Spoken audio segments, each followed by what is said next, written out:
Hey, what's up, welders? Welcome to another episode of Adventures in Welding. I'm Paul. Thanks for joining me. Right off the bat, let me say that there's not going to be any welding or any machining in today's video because the old boy here had carpal tunnel release surgery yesterday on my right flipper. So we got to give it a couple days. But fear not, I've got something a little interesting. I think you'll like it. Alright folks, pardon the handheldedness of this part of the video. It won't take long. But I just wanted to point out my collection of grinders over here. I've got one with a knotted wire wheel, flap disc, grinding stone, cut off disc, even a Dremel here with a little burr on it. But the one problem with them is all these cords. I mean, I've got crap plugged into everywhere around here. And I don't know how much you've seen of the shop before. Frankly, there just isn't that much area. So, I thought I'd try something a little bit different and get a cordless 4.5-inch angle grinder. Now, this is the Ryobi, and it is model P4221. It uses the 18-volt lithium battery, and it's got the nice little, see the light up there, charge indicator doohickey. Now, if you're not familiar with Ryobi, they are a Japanese-owned company who is actually owned by a Taiwan company called Tektronix. They produce Craftsman, Ryobi, and Rigid tools. And in the US, they're sold by Sears, Kmart, and Home Depot. And for those of you down under, Bunnings Warehouse is the distributor for this line of tools.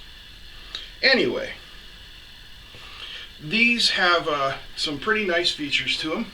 And I'm going to bring you in closer and we're going to talk about it and check them out. Alright folks, let's start off by examining the battery.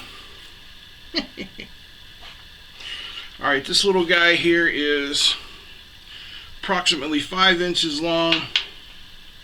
At the base, it's about 1 1/3 inches. And to the top of the doohickey, it's about 4 inches. And it is about 3 inches wide. It's keyed so it can only fit in one way, and again you have your charge indicator. Now here's the grinder. It's a 4.5-inch angle grinder. Has the 3 mounts for a handle, and it's got a pretty nice safety feature. It has this dual trigger here. So if you just pull this, you get nothing. If you just hit that, you get nothing. You got to hold the release and then give it a go. Now, the one complaint that I've heard most of all about any of the cordless angle grinders is their short lifespan. And we're going to test that out. But to make up for the short lifespan, we've got the nice 30-minute quick charge. And I looked online today, and Amazon is selling these Ryobi Plus One 18-volt lithium batteries for $39. So man, you can grab a couple of these things and be grinding all day. Alright, I got a piece of just some 1018. It's got some rust and some mill scale on it here. Let's adjust the guard on this bad boy and see how it does.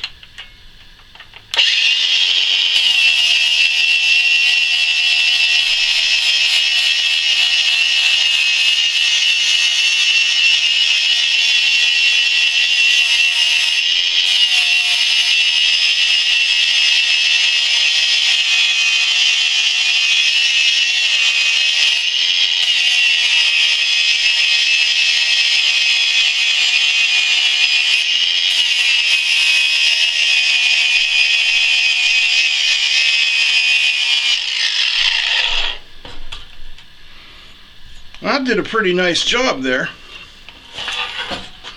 but it sounds a little bit anemic to me. What do you guys think? Let me grab my corded one and let's give it a try and see just the sound difference.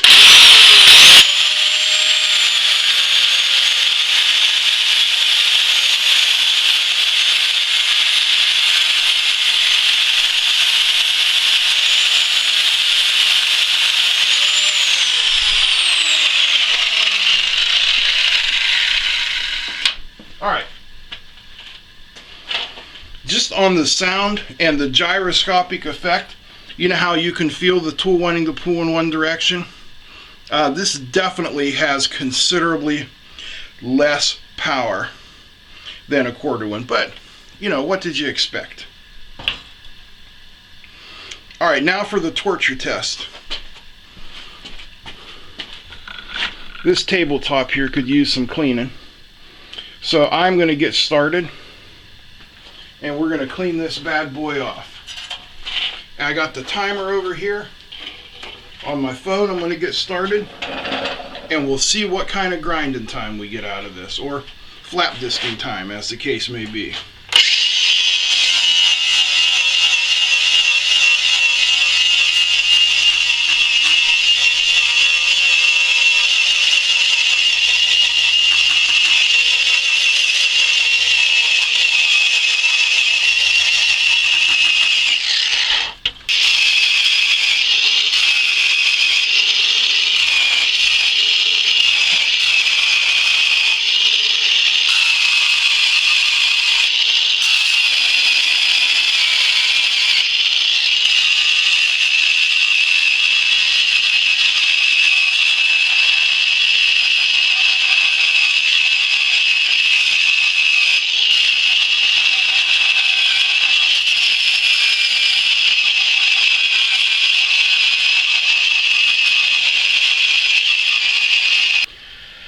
Well guys, that was 13 minutes worth of grinding, and let's see what the little battery doohickey chicker says. Almost dead. Let's see how much power is left in it. I got its cousin here.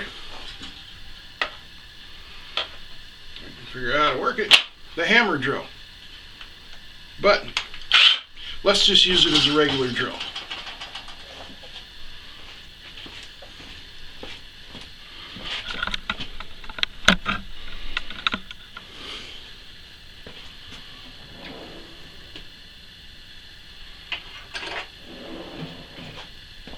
That's a hole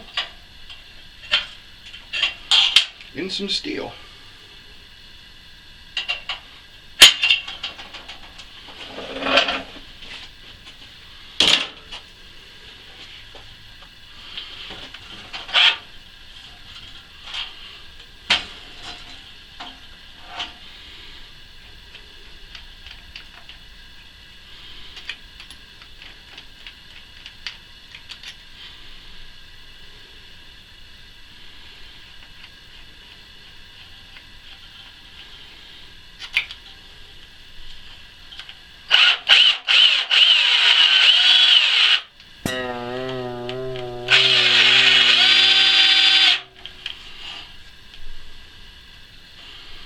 Or let's not, because this doesn't use regular drill bits.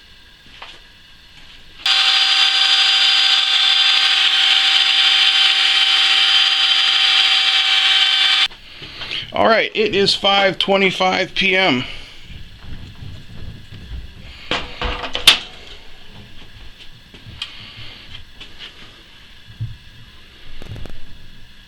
I'll be back when it's done charging and we'll check the time. Alright guys, we are still charging, but I figured while I'm stuck down here waiting, I'll give you a quick tour of the shop, which I just kind of rejiggered. So over here, I've got my MIG welder, my TIG welder, which are both on carts. I just roll them in as necessary. Drill press, bench grinder, all my angle grinders, miscellaneous storage. Over here we have the stick/TIG and the plasma with the air compressor in the background. Main table. And as you can see, I moved the lathe over here, which just makes it a little bit more convenient. And if you look up there above the lathe at that really bright light, that's a 150 watt equivalent LED bulb by Cree. I like it because it doesn't put off, you know, shit tons of heat. And then over here we have the toolbox. Alright, now on the back wall of the shop we have the terrible towel. And then we have a sort of reminder board for me for what videos are coming up next. My email address in case you guys want to email me.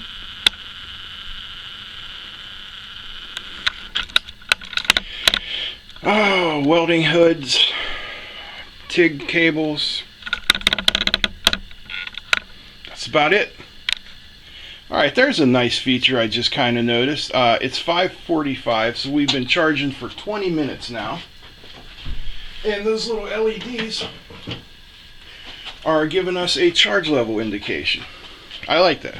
That's pretty sweet. Alright, the light just kicked green. And if you look at that, I don't know if you can see that or not, it is 5:47 p.m.